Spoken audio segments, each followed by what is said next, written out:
Turning engine 9J760, engine turn.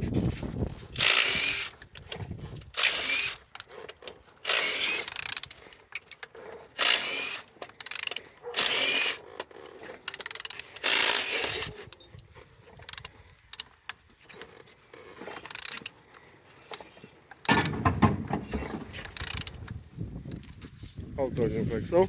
On that front all looks good. No damage, no broken here. On this side all looks good. Compressor looking good, altimeter looking good as well, starter looking good. On the top all looks good as well. The back side all looks like so. This one is EGB, no gearbox engine. And on this side all looks good.